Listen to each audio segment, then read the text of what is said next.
Live from downtown Detroit, home of WDIV and Click on Detroit, Local 4 News at 5 starts now. Masks, social distancing, and a lot of nerves among families and students here as they move in Ann Arbor. Coming up, what the University of Michigan is doing to welcome students back to campus. Marco and Laura on a path to the U.S. coast. Find out which one is going to be stronger. The latest 5 p.m. update is just minutes away. Also, we're hearing from a local mother who spent several hours believing her daughter was dead until she got a phone call saying quite the opposite.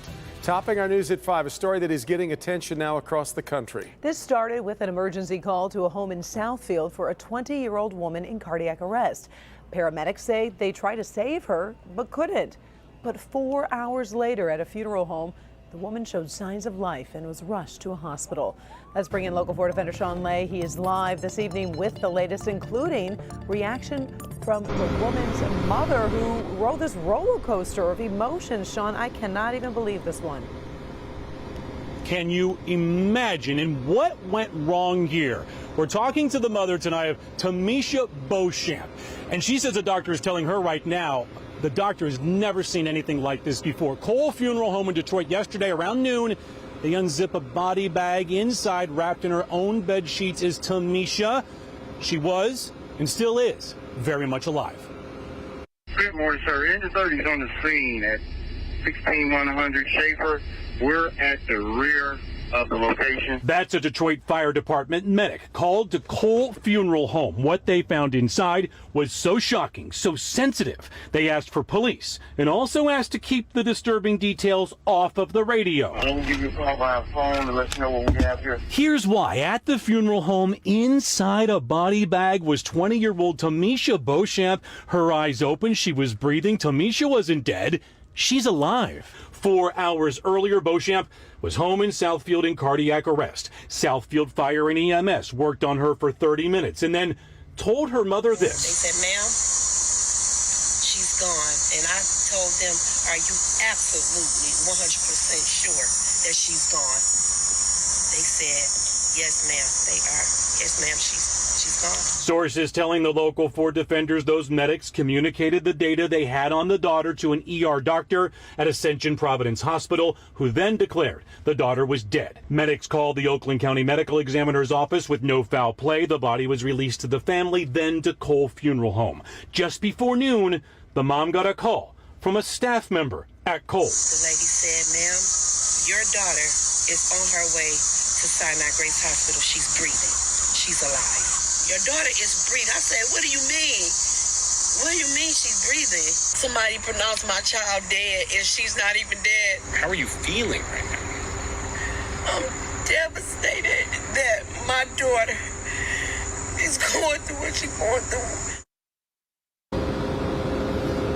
Southfield Fire Department not returning any of our calls today. They put out a statement last night. I'm told Oakland County, the top levels of Oakland County, asked Southfield to clarify that statement. Tonight, Southfield has put out a new statement saying the Southfield Fire and Police Departments followed all appropriate city, county, and state protocols and procedures in this case. The city of Southfield is currently conducting a thorough internal investigation in addition to the Oakland County Medical Control Authority, which will be reporting their findings to the state. I asked Ascension Providence for their comment. They said they don't comment on patient matters. Let's get back to Tamisha, alive and in the hospital. Her mom by her side right now. She wants to know who missed what and when. She has gotten an attorney. And guys, she doesn't know if she's going to pull through. You saw those pictures. Those are from the Princess and Superhero situations, events that we've covered in the past. So she doesn't know, given her health concerns, what kind of damage has been done. Back to you. Extraordinary story. It's just going to take a while to process all that we just heard. All right, Sean. There's storm potential here in Metro Detroit and down in the Gulf Coast. All right, Ben's got his eyes on both of them, I guess. So, Ben, they're either crossing each other or... Yes, we've got two fronts that we're watching. And, of course, we'll talk about the tropical stuff in a minute. Let's start locally because we've already had one severe thunderstorm warning out, and that was for parts of Wayne County earlier today.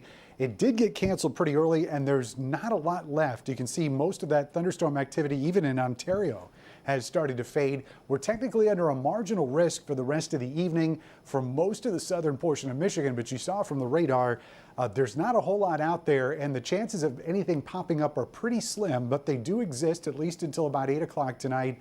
After that, we should be dry regardless of what happens during the evening. So isolated thunderstorms coming to an end. Still warm, still very humid. We just got the 5 o'clock update in on Marco and Laura, as both of them are headed towards the Gulf Coast. So we'll take a look at that coming up in just a few minutes. And a ton of heat and humidity in the 7-day forecast, all for us. And we'll run it down for you in just a few minutes. Guys? All right, thank you, Ben. Now to the coronavirus. And today, the state reports 868 new cases of the virus. That's 100 more cases than yesterday, which had a higher total due to a reporting delay from Friday. The state is also reporting 4 new deaths from COVID-19. It's a move-in day like no other at the University of Michigan. Students and their families flock to campus amid concern over parties already spreading coronavirus. Grant Herms has a look at how things are going on right now at campus. So far, we saw a lot of people wearing masks today, but as the university welcomes kids back into school and back into the dorms, what happens with safety and the college experience is weighing heavily on the minds of many families. At Michigan's flagship university, students from across the country masking up and moving in. Students and parents on Monday confident they can go to school and stay safe. Michigan's doing a great job with all the protocols that they're doing, and they really got the number down, I think, and they'll keep testing and making everybody be safe, and everybody's doing the right thing. Michigan is the largest university in the state to welcome students back to campus, and the decision to allow in-person learning will be closely watched after other big-name schools like Notre Dame and the University of North Carolina send students home after just a few days. It's something Juliet Plager, who has 2 kids on campus, has thought a lot about. Her son Henry is a freshman. Mixed feelings. I feel like he's missing out of the freshman experience, no question. I do feel like the university has been incredible about communicating what their plans are. I'm a little bummed for sure. It's definitely be a different experience. But, we'll make the best of it. Michigan's move-in comes the same day as Eastern Michigan University, just 7 miles away, announcing its move-in will be delayed by 3 weeks, and students will be starting the fall semester online.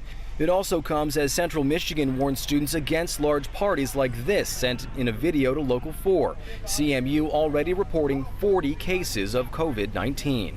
Students will continue to move in for the next few days, but as that's happening, the Ann Arbor City Council will be taking up a proposal tonight at their council meeting, ordering masks and limiting gatherings. We'll wait to see what happens. In Ann Arbor, Grant Herms, Local 4. All right, Grant. The Michigan Board of Canvassers is asking the Secretary of State to get more closely involved in Detroit's next election. 72% of Detroit's absentee ballots weren't recountable based on irregularities in ballot handling. The same went for nearly half of the city's precincts.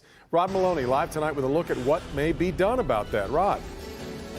Devin, there's a lot that's going to be done because the cavalry's been called, so to speak. Most people who work an election night expect to be there late. It's going to be a long night, largely a labor of love. But back on August 4th, with a lot of new workers in the precincts, well, many of them didn't quite see it that way. And that caused this problem, we're told.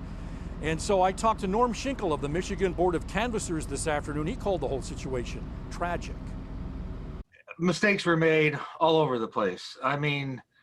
I was talking to Clerk Winfrey today, and she was saying a lot of these new people she had working the election, they all left at 8 o'clock when the polls closed, long before they were tidied up, and that caused a problem. Poll workers are supposed to stay until all the vote counts are accurate and everything balances, and that didn't happen. So the Board of Canvassers decided to certify the August 4th results and then sent a message to the Secretary of State, Joycelyn Benson, to step in and make sure there's good training for the fall in Detroit. Schinkel also says while they are temporary hires, here is what he believes should happen to the poll workers who packed up and left early August 4th. Just don't let them work again. You can't put them in jail, but just don't let them work again.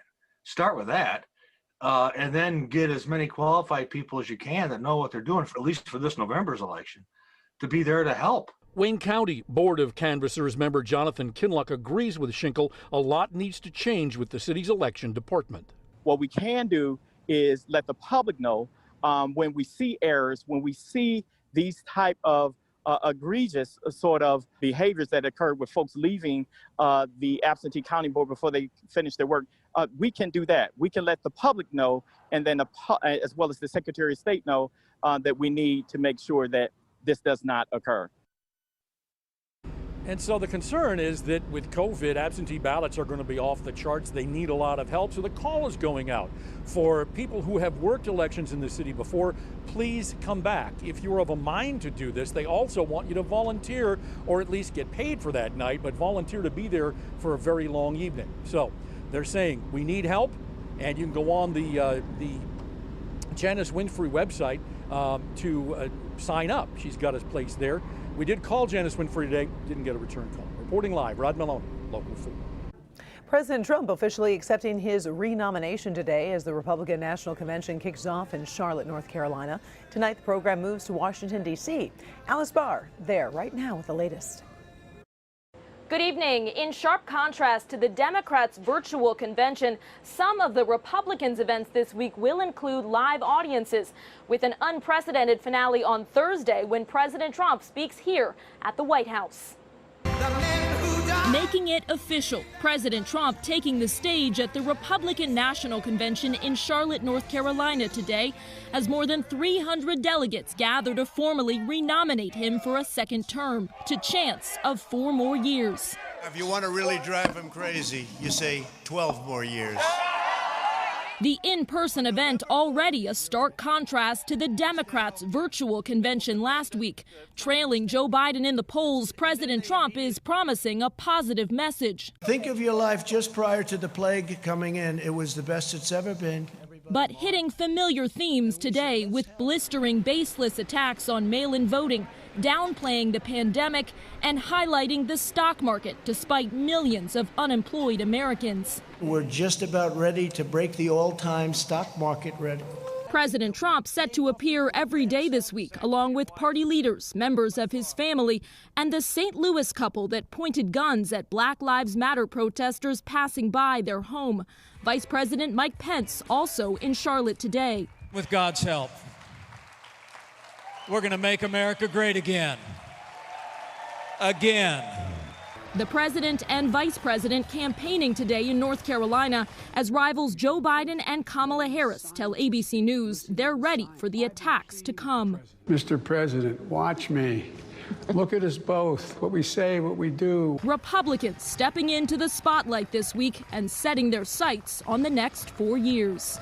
Tonight, the convention moves its home base back here to Washington for the first of 4 nights of primetime addresses with live speeches from Donald Trump Jr. and Senator Tim Scott.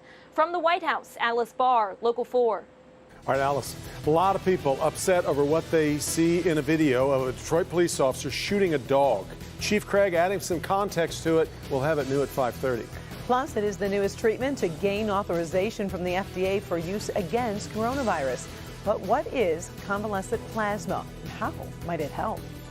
Also, it's official. Part of the lodge is now a freeway of love. A special dedication for Aretha Franklin next.